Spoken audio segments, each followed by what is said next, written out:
Welcome to Bhushan sir classes. ఈ రోజు మనం ఈ వీడియోలో టీజీపీఎస్సీ ఫలితాలకు సంబంధించిన అప్డేట్ ఏంటి, ఏ ప్రకటన టీజీపీఎస్సీ నుండి రావడం జరిగింది, ఆ అంశాలను మనం పరిశీలిద్దాం। మొదటిసారి నా వీడియోని వీక్షిస్తున్నట్లయితే వెంటనే నా ఛానల్ను సబ్స్క్రైబ్ చేసుకోండి। ఇలాంటి కొత్త విషయాలు, కొత్త నోటిఫికేషన్లకు సంబంధించిన సమాచారం మీకు ఎప్పటికప్పుడు అందుబాటులోకి రావడం జరుగుతుంది। సో మరి ఈ వీడియో యొక్క ఉద్దేశం ఏంటి గమనిస్తే, టీజీపీఎస్సీకి సంబంధించిన ఫలితాలు, దానిపైన ఒక వెబ్ నోట్ అనేది టీజీపీఎస్సీ విడుదల చేయడం జరిగింది। మరి ఆ వెబ్ నోట్లో ఏమున్నాయి, అక్కడ సాధ్యాసాధ్యాలు ఏంటి మనం పరిశీలించాలి। ఇక్కడ కొన్ని అడ్డంకులు ఉన్నాయి, బాగా గమనించండి।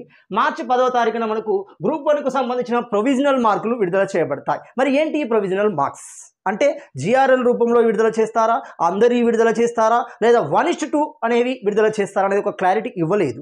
ఇక్కడ క్లియర్గా ఏమన్నాడు, ప్రొవిజనల్ మార్కులు అంటున్నాం। సో దీన్ని బట్టి చూస్తే, ఆ విధానాన్ని బట్టి చూస్తే, గ్రూప్ 1 మెయిన్స్ ఎవరైతే రాశారో అభ్యర్థుల యొక్క అన్ని మార్కులు, ప్రతి సబ్జెక్టుకు సంబంధించిన మార్కులు ఇచ్చే అవకాశం మనకి కనబడడం జరుగుతుంది। ఇక్కడ ట్విస్ట్ ఏంటంటే 2, 3 చూడండి, అంటే మార్చి 11వ తేదీన గ్రూప్ 2కు సంబంధించిన జిఆర్ఎల్ విడుదల చేయబడడం జరుగుతుంది। సో ఇక్కడ అడ్డంకి ఏముంది, ఆల్రెడీ మనకు ప్రొవిజనల్ కీ ఇచ్చారు, దానికి సంబంధించిన ఆబ్జెక్షన్ రేజ్ చేశాం, దానికి సంబంధించిన డేట్ కూడా పూర్తి చేయబడింది, కానీ ఫైనల్ కీ అనేది ఇవ్వలేదు।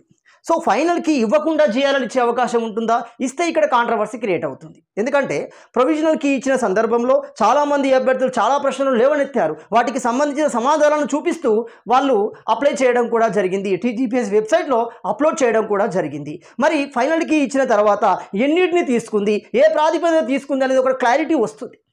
సో ఒకవేళ అనుకున్న క్వశ్చన్లకు తీసుకున్న సందర్భంలో, అభ్యర్థుల దగ్గర సరైన సమాధానం ఉన్న సందర్భంలో వాళ్ళు కోర్టుకు వెళ్ళే అవకాశం కూడా ఉంటుంది। ఇక్కడ గమనించండి, అంటే మనకి మార్చి 11th, మార్చి 14న ఇవ్వబడే గ్రూప్ 2, గ్రూప్ 3కి సంబంధించిన ఫైనల్ కీ అనేది ఇవ్వాలి। మరి ఫైనల్ కీ ఎప్పుడు ఇచ్చే అవకాశం ఉంటుంది, టీజీపీఎస్సీ ఆ విషయాన్ని కూడా గుర్తించింది। నాకు తెలిసి ఈ రోజు లేదా రేపు మార్నింగ్, అంటే ఈ రోజు నైట్ వరకు మనకి దీనికి సంబంధించిన తుది కీ అనేది విడుదల చేసే అవకాశం ఉంటుంది। ఆ తర్వాతనే జిఆర్ఎల్ అనేది ఇస్తారు। సో అంటే జిఆర్ఎల్ అంటే జనరల్ ర్యాంకింగ్ లిస్ట్ అంటాం, అంటే ఎవరైతే అభ్యర్థులు గ్రూప్ 2 రాశారో వారి యొక్క అందరి మార్కులు ఒక వర్షానుక్రమంలో ఇవ్వడం జరుగుతుంది। అంటే ఎక్కువ సంఖ్య నుండి తక్కువ సంఖ్య వరకు ఇస్తారు।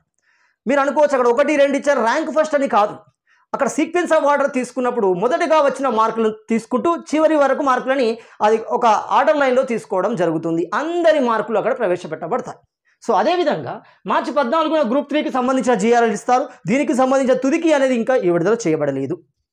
సో మేబీ ఇవాళ ఇవ్వాల్సిందే, ఇచ్చిన తర్వాతనే జిఆర్ఎల్ ఇస్తే దానికి ఒక స్పష్టత అనేది వస్తుంది। ఒకవేళ ఇవ్వకుండా జిఆర్ఎల్ ఇచ్చే అవకాశం కూడా ఉంది, ఉంటే కాంట్రవర్సీ క్రియేట్ అవుతుంది మళ్ళీ।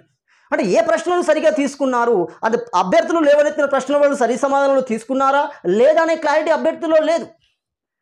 సో మరి దానికి టీజీపీఎస్సీ సమాధానం చెప్పాల్సి వస్తుంది, ఖచ్చితంగా చెప్తుంది అని నేను అనుకుంటున్నాను। అదేవిధంగా మార్చి 17వ తేదీన ఏమవుతుంది, వెల్ఫేర్ ఆఫీసర్కు సంబంధించిన, హాస్టల్ వెల్ఫేర్కు సంబంధించిన తుది జాబితాను విడుదల చేసే అవకాశం ఉంటుంది, 1:1 జాబితాను విడుదల చేస్తుంది। అదేవిధంగా మార్చి 19న ఈఓ అంటున్నాము, ఎక్స్టెన్షన్ ఆఫీసర్ సి సంక్షేమ శాఖలో తుది జాబితాను విడుదల చేస్తున్నట్టుగా మనకు ఒక టీజీపీఎస్సీ నుండి వెబ్ నోట్ రావడం జరుగుతుంది।